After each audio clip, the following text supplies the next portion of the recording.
and welcome back to Disability at Work, the podcast where we explore the intersection of disability inclusion and the modern workplace. I'm your host, Ashley Sims, and today we're diving into a topic that seems simple on the surface, but is absolutely foundational to long-term disability inclusion in the workplace.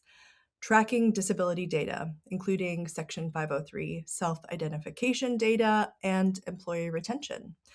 To help us unpack all of this, I'm thrilled to welcome our one of Disability Solutions' favorites, Erin McCann, PR Compliance Manager at Roche Diagnostics, and an experienced leader in workplace compliance and disability inclusion. Erin, welcome to the show.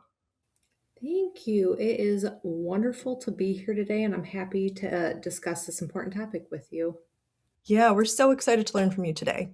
Roche has been a leader in disability inclusion for a long time, so your perspective is incredibly valuable. Let's start with the basics.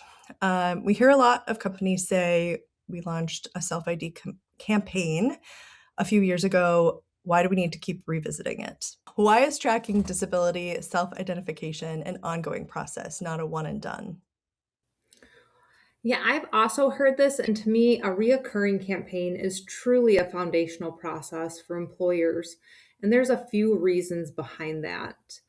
Just as every individual grows and changes in their entire life, an employer's workforce is an ever evolving entity as well. So, reoccurring self identification campaigns can help your employees understand who is an individual with a disability under the ADA. Continue to work on destigmatizing the dimension of being an individual with a disability, as well as a thought out campaign can connect to an employer's mission. So, really, the bottom line is people change, their status can change. So, a reminder that an employee can choose to self ID at any time and change that status is key to being human. Absolutely. And that ongoing visibility helps companies actually measure whether their inclusion efforts are working as they go. Yeah, exactly. A strong process helps employers know if they have any barriers to their employment practices. And if they're a federal contractor, it helps the employers begin to understand if what they are doing is working, and as a piece of their annual self assessment that they have to undertake every year. Great.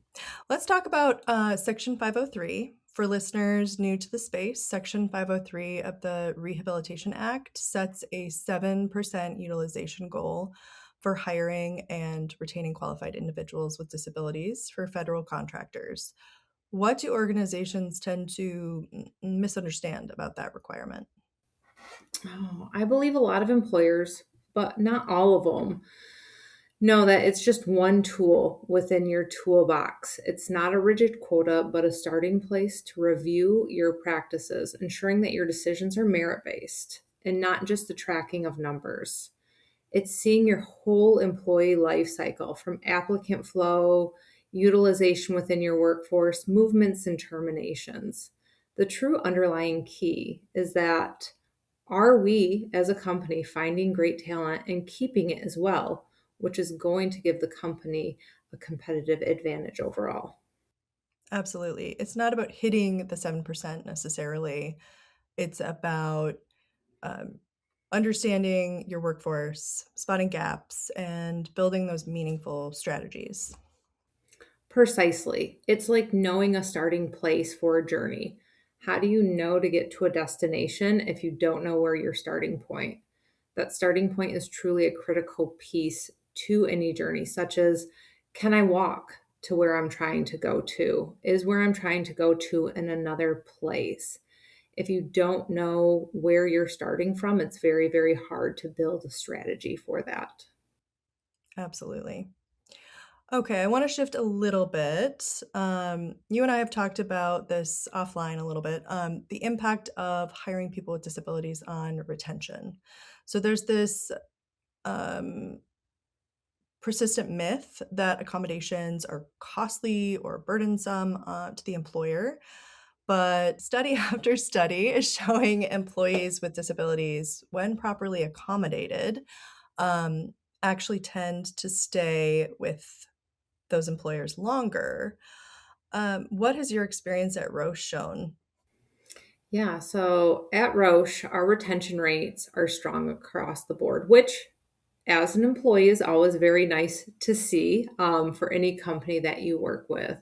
But we do tend to see what statistics have shown. And there's really this fascinating uptick when we look at both our employees with disabilities, but also those as protected veterans. So, kind of those two cross categories. I mean, again, statistics show 1 in 4 people or 1 in 4 individuals in America is an individual with a disability. So, the accommodation process, I think, is that myth that it's so costly, but yet you probably have a lot of individuals in your workforce that don't need accommodations, but they are an individual with a disability.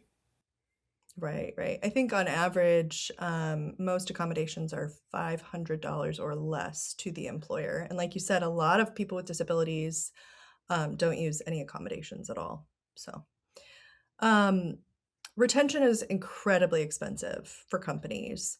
So, disability inclusion is pretty strategic to business operations.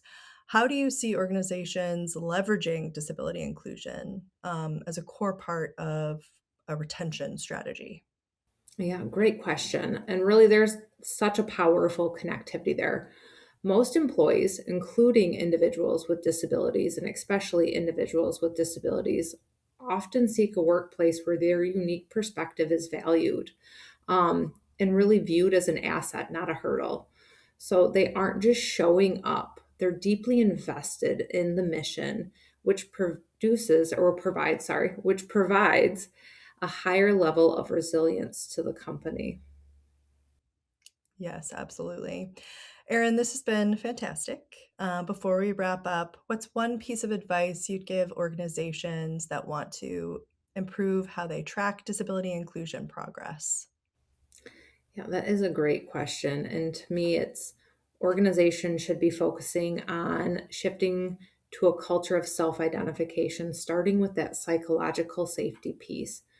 If you clearly communicate how that data is used, why you're collecting it, especially if you're a federal contractor, you're creating an environment and really inviting employees in to feel secure in that self identification piece. The privacy also goes along with that self identification. Now, I'm talking self identification, not self disclosure, unless the employees themselves want to self disclose within the workplace. Two very unique journeys, but a little different. That self identification piece can ultimately lead to more accurate and meaningful data, which can drive supportive resources, not the tracking of limitations.